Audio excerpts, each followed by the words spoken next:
je m'appelle Evelyne, je suis copropriétaire au Jardin Coloré, ferme maraîchère diversifiée située à Sainte-Cécile de Milton. On dit tout le temps qu'on est un coloré mélange entre les jardins bio-intensifs et les jardins de nos grands-mères. Il y a plein de cultivars qui se sont perdus en 2 générations, il y a plein de techniques aussi, donc on essaie de les ramener de l'avant. Donc, qui ici peut se vanter d'avoir au moins 80% de son assiette qui vient locale, à tout temps au quotidien?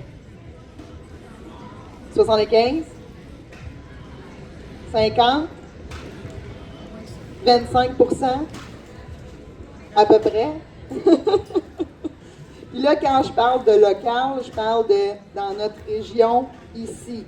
On a une grande pression des revendeurs qui viennent de Montréal, qui se vantent d'offrir des paniers de produits locaux. C'est souvent des compagnies, des fermes qui produisent soit à Montréal, soit en Outaouais. Donc, si vous achetez les produits versus ces revendeurs-là en pensant que vous achetez local ici, ce n'est pas le cas.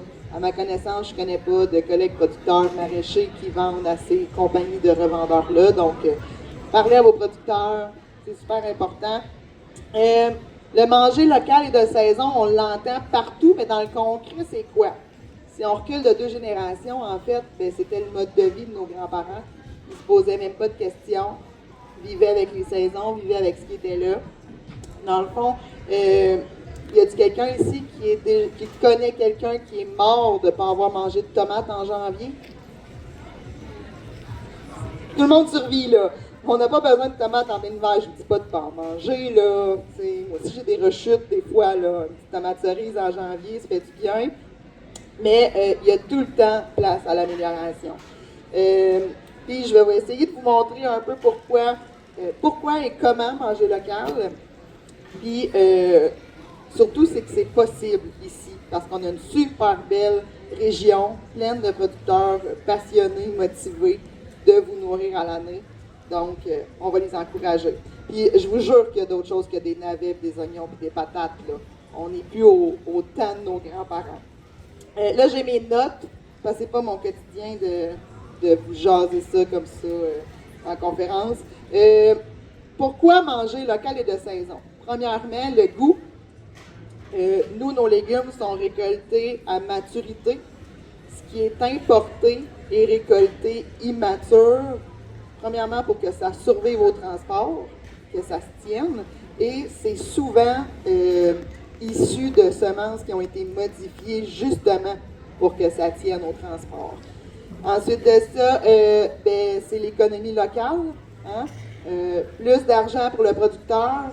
Il n'y a pas de revendeur, il n'y a pas d'intermédiaire, donc le producteur en met plus dans ses poches. Puis acheter local, c'est soutenir des familles d'ici. Ça garde l'argent dans notre communauté ici. Ça fait que l'argent circule pas mal plus souvent et pas mal plus de fois entre nous que si on va en grande surface. L'environnement, moins de transport, moins de pollution, moins d'emballage, moins de plastique inutile et les productions sont plus éco-responsables ici au Canada et au Québec parce que nos normes environnementales sont beaucoup plus strictes que ce qui rentre de l'extérieur. Et le bio ailleurs n'est pas le même bio qu'ici. Si vous achetez à l'épicerie du bio qui a été importé, sachez qu'il n'y a pas les mêmes normes environnementales que nous, on a ici. Là, il y a tout le temps le mythe du prix qui revient. Hein, c'est plus cher acheter chez vos producteurs locaux. Je ne sais pas si vous avez fait l'analyse là, dernièrement à l'épicerie. Moi, je ne vais plus à l'épicerie. Moi, je sors de là, je suis tout le temps choquée. C'est mon chum qui y va, je fais la liste des essentiels à ramener. Moi, je ne vais plus. Si on compare à qualité pareille, on est souvent égal et même moins cher que ce qu'il y a à l'épicerie. C'est pas rare. Tout le monde se souvient de la saga de la laitue à 7 piastres un hiver passé, là? Ben, j'ai jamais vu un producteur de la région vendre une laitue à 7 piastres. Jamais. Puis manger local, à l'année, ça se peut, mais il faut se reconnecter avec les saisons. Suivre le fil des saisons. Tu sais, il y a des gens là, qui arrivent à mon kiosque au mois de septembre et qui me demandent des asperges. Les asperges au mois de septembre, là, on va les retrouver comme ça. Marinées, fait avec amour par les jardins Pure Nature. Et là, ici, là, c'est tout du stock qui vient pas juste de chez nous, là. OK? Les asperges, c'est au printemps. C'est super important de se reconnecter avec les saisons. On l'a perdu, on l'a échappé un peu. Fait que les printemps, là, c'est les verdures qui reprennent, les radis, les asperges. L'été, là, c'est les tomates de champ. En serre, on peut en trouver fin avril, mai, s'ils n'ont pas chauffé tout l'hiver. Mais s'ils ont parti leur culture au début du printemps, ils vont l'avoir un petit peu plus rapidement. Mais au champ, c'est à peu près là, en plein été, fin juillet, à août, là, les belles tomates de champ, les cocombes, les petits fruits. En automne, ben, l'abondance de courges, on est dedans, là, on commence à récolter tout ça. Les pommes, les patates. Puis l'hiver, qu'est-ce qu'on mange? Bien, vous avez un assortiment ici de ce qui est possible en hiver. En fait, je vous les présente. On a chou rave. C'est un super légume de conservation qui se garde au frigo vraiment, vraiment longtemps. C'est super croquant, super juteux, en crudité. Ça se fait super bien. Ça peut être rôti, ça peut être des légumes au four. On a le radicchio ici, qui a une belle verdure super tough au froid, qui se garde vraiment longtemps aussi en chambre froide. C'est mes collègues de la canopée qui les ont cultivés, ceux-là. Ici, on a un petit chou pointu de type caraflex. Et ce chou-là pousse tout l'hiver. En fait, moi, je le cultive dans nos tunnels. On a des tunnels froids. Et c'est un chou que je vais implanter à l'automne. Je suis en train de faire ça en ce moment. Et c'est un chou qui va se développer que je peux ou pas récolter autour de Noël. Si je le laisse dans le tunnel, le chou central va comme défraîchir et le plant va prendre l'énergie du chou central et va produire 3 autres petits choux autour que je vais pouvoir récolter en primeur au printemps. Donc, c'est des légumes qui poussent pendant notre hiver. Radis d'hiver, il y a autre chose que le daikon, il est super fort dans les kimchi. Lui, on le coupe, il est violet à l'intérieur. Donc, les assiettes de crudité à Noël, c'est assurément un hit avec les enfants. On a aussi les belles verdures asiatiques. Roquette. Ici, je vous présente celui-là. C'est un chou Tokyo Bekana, qu'on appelle. Ça se rapproche d'une moutarde. Et l'hiver, les légumes, il faut savoir qu'ils condensent leur sucre. Donc, tout ce qui est plus amer l'été va être plus sucré l'hiver parce que le sucre, c'est un antigel. Donc, les légumes deviennent plus sucrés et ça fait une verdure qui est ultra versatile. Autant dans des sautés, comme du chou chinois, que utiliser la verdure dans une salade ou dans nos accompagnements. Les oignons verts, c'est super tough. Ça pousse tout l'hiver dans nos tunnels. L'incontournable roi de l'hiver, c'est assurément le kale. Donc, le kale, on aime. On n'aime pas. Il faut le redécouvrir et le retravailler, mais c'est ultra versatile aussi. Donc, moi, je l'ai fait dans une salade de choux. Plutôt que prendre du chou pour faire une salade de choux, je prends mon kale en chip aussi. C'est super le fun. On a du mesclun aussi. Il y a certaines verdures qui t'offrent vraiment tout l'hiver, qui peuvent être récoltées tout l'hiver. Donc, mesclun, il n'y a pas de raison d'aller acheter une laitue à 7$ à l'épicerie quand on a des excellents mesclun ici faits dans la région. Valérie et Philippe de la Canopée pour celui-là. On a aussi les champignons. On a la chance ici à Granby d'avoir MICEP, qui est une ferme de champignons urbaine, qui produit des champignons frais à l'année. Donc, on n'a aucune raison de s'en passer. C'est des légumes qu'on peut retrouver tout l'hiver, et ça, ce n'est seulement qu'un petit assortiment, parce qu'il y a plein de légumes qu'on n'a pas commencé à implanter encore parce qu'il fait encore trop chaud pour les cultiver. Donc, tout ce qui est la famille des choux, ça le fait. Tout ce qui est légumes asiatiques, les épinards. Les épinards, là, l'hiver, là, ça va être les meilleurs épinards que vous allez manger de votre vie. Je vous le garantis. Puis tu rentres dans le tunnel un matin, ils ont l'air tous morts parce qu'il a fait froid dans la nuit. Puis tu reviens 2 heures après, puis ils ont tous repris vie, ils ont ressuscité comme si s'était rien passé. Ensuite de ça, personnellement, nous, à la ferme, je vous dirais qu'on a presque autant de variétés de légumes l'hiver que l'été. Donc, c'est possible d'avoir un assez beau, un assez bel assortiment de légumes et de diversité dans notre assiette. C'est possible. L'important quand on achète des légumes, c'est à l'achat, on achète nos légumes, on ne veut pas les perdre. Comment on les conserve, c'est super important parce qu'on les a payés. On travaille fort pour notre argent, tout le monde. Mais quand vous arrivez à la maison, le plus important, c'est de les nettoyer, de les conditionner rapidement et les entreposer de la bonne façon. OK? Dans le temps, tout le monde avait des caveaux. Moi, j'aimerais ça. Moi, c'est mon rêve. Dans ma to-do list, là, j'aimerais beaucoup, beaucoup avoir un caveau. Parce que l'électricité chez nous, c'est pas super fiable. Fait que caveau, chambre froide, il y a la congélation. À un moment donné, on est limité dans l'espace congélateur. Et là, embarque les conserves, lactofermentation, le séchage à l'ancienne. Il y a les méthodes un petit peu plus traditionnelles aussi, des déshydratation. On a des super machines puissantes maintenant qui déshydratent ça en 24 heures, c'est terminé. Et plus dernièrement, la lyophilisation, processus qui congèle les aliments et qu'il y a une déshydratation qui est faite sous vacuum pour enlever l'humidité dans l'aliment, ce qui fait que ça garde beaucoup plus de nutriments dans le produit qu'une déshydratation. Donc, c'est une technique super intéressante aussi. Nous, perso, on a commencé la lyophilisation cette année là, avec des cantaloups, de la fleur d'ail, du melon d'eau. C'est écœurant.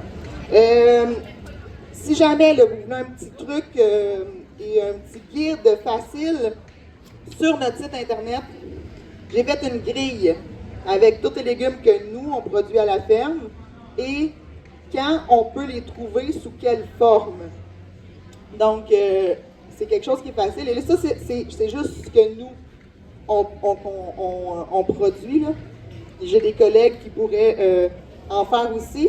Mais sinon, là, on est en train de travailler là, avec les Algourmandes pour modifier le site Internet pour qu'il soit plus complet pour avoir ces informations-là aussi.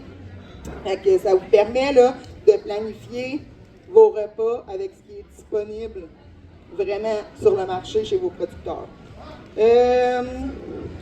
Je regarde pour voir si j'ai pas manqué quelque chose.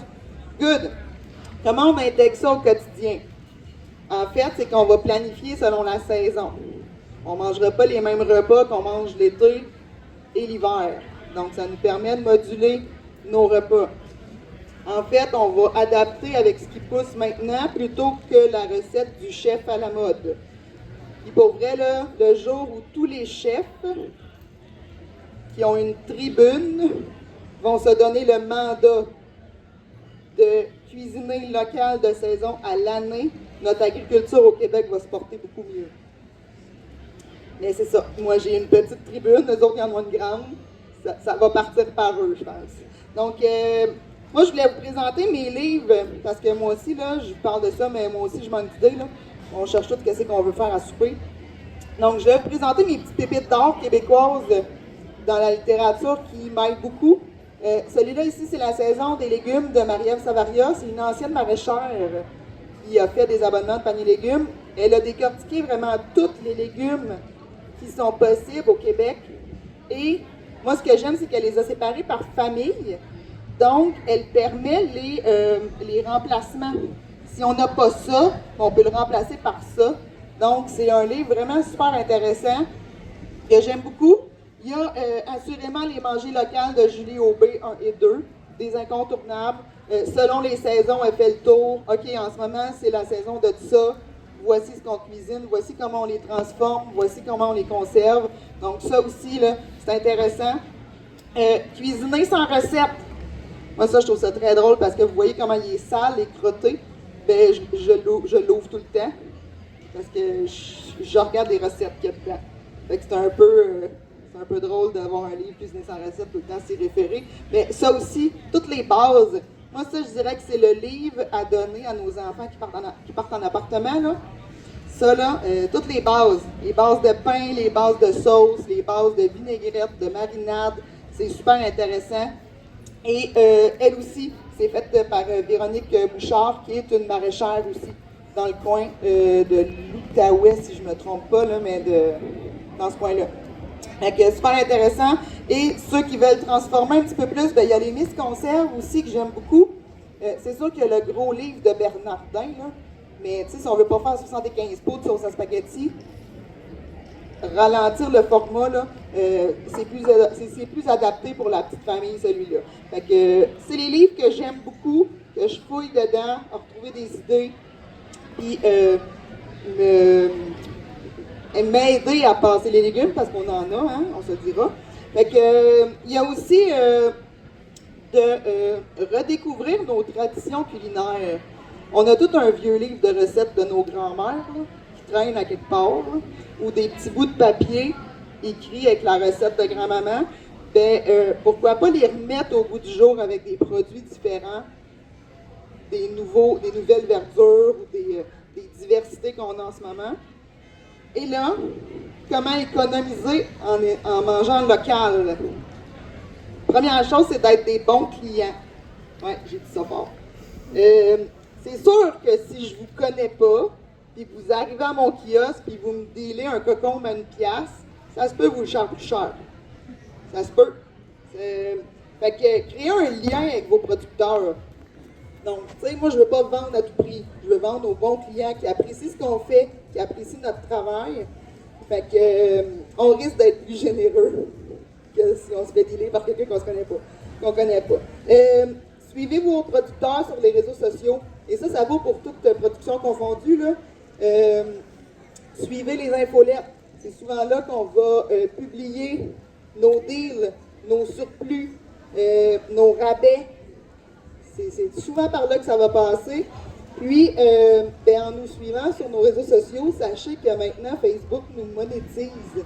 Donc, vous pouvez avoir un petit impact intéressant si vous suivez vos producteurs locaux, parce qu'on en reçoit un petit peu de sous par mois. C'est pas grand-chose, là, mais des fois, c'est le fun de voir que les gens nous suivent. Puis, abonnez-vous à vos fermes. Et là, il y a plusieurs options selon les producteurs, selon les productions, mais les abonnements, soit de paniers, de cartes prépayées, je pense aux boîtes de viande que les producteurs font, c'est toujours avantageux pour votre portefeuille. Le bénévolat à la ferme. Moi, personnellement, à la ferme, on fait du troc. Donc, les gens viennent nous donner quelques heures et ils repartent avec leurs produits. Ils repartent avec leur panier de légumes. C'est du gagnant-gagnant. Tout le monde aime ça. Et nous autres, ça nous aide dans le désherbage un peu. Acheter en vrac, acheter des légumes moches, ils goûtent la même chose. Hein? Puis ils ont coûté le même prix à produire. Donc, moins il va y avoir de déclassement qui va avoir été fait, plus les légumes vont être moins chers. Parce que classer des légumes, il y a une perte associée à ça. Il y a de la main-d'œuvre associée à ça. Donc, plus on trille, plus les légumes coûtent cher. Puis, les producteurs ont évolué. Là. On est pas mal plus connectés qu'on était. On a tout un téléphone pas trop loin dans notre poche. Contactez-nous. On est tout le temps là. Puis notre job, c'est de vous nourrir. Il faut savoir ce que vous mangez. Exemple, moi, j'ai une cliente qui, à chaque année, m'envoie un petit message. Evelyne, on fait notre salsa en fin de semaine. Voici ma recette. Je l'ai faite 2 fois cette année. Prépare-moi ça si tu es capable. Et là, j'ai toute sa liste d'ingrédients. Je sais ce qu'elle va faire avec. Ça me permet de peut-être mettre des tomates craquées. Ils ne goûteront pas dans la salsa s'ils sont craqués, les tomates. Elle va les payer moins cher. Ça me permet de moduler des petits trucs, d'ajouter des produits pour faire de la découverte. C'est tout le temps avantageux, là. C'est gagnant-gagnant. Puis, ça ressemble à ça. En résumé, tu as un meilleur goût, meilleure santé, soutien à la communauté, respect de son environnement. Puis, on a la chance, pour vrai, dans notre région, d'avoir le réseau des Alpes gourmandes. qui est un réseau de producteurs ici dans la région. C'est des producteurs qui vous accueillent chez eux. Et toute production confondue, là. Autant de la viande, des légumes, de l'alcool, tout, on est tous là. Puis il y a une roulette pour vous guider sur qu'est-ce qu'il y a quand. Fait que c'est une belle façon de découvrir les produits, rencontrer vos producteurs, puis réinventer votre assiette un peu. Je vous rappelle aussi que le marché de Granby, c'est l'été comme l'hiver. Hein? On est ici, pas moi, moi l'été, je suis à la ferme. L'hiver, on est au marché de Granby, mais vous pouvez suivre la page Facebook du marché de Granby. Sur le site internet aussi, il y a les dates. Mais en gros, là, l'été, c'est les samedis ici de mai en novembre. Il y a les jeudis soirs aussi, de juin à fin août. Et l'hiver, de décembre à avril, on est dans l'église Notre-Dame, ici, une fois par mois. Fait qu'il n'y a pas de raison de ne pas manger local à l'année et frais. Puis, votre devoir, la prochaine fois que vous faites votre épicerie, posez-vous la question. Est-ce que ça, je peux l'acheter localement? Il y a de fortes chances qu'on puisse substituer vos produits pour que vous arriviez à faire votre recette. Fait que je vous donne le défi d'ajouter un repas 100% local à votre assiette à votre menu cet hiver. Et vous allez voir, c'est pas mal plus satisfaisant manger une assiette qui vient 100% local d'ici que de quelque chose qui a été produit ailleurs. Puis rappelez-vous, vous êtes toujours les bienvenus chez nous à notre kiosque à la ferme, mais au marché de Granby, chez tous les producteurs, chez toutes les haltes gourmandes de la région. Puis je vais vous finir ça avec une petite phrase cute. Quand vous choisissez local, vous ne nourrissez pas juste votre famille, vous avez un impact plus grand, vous nourrissez aussi votre communauté et votre terroir. Merci. Si vous voulez voir les livres, gênez-vous pas.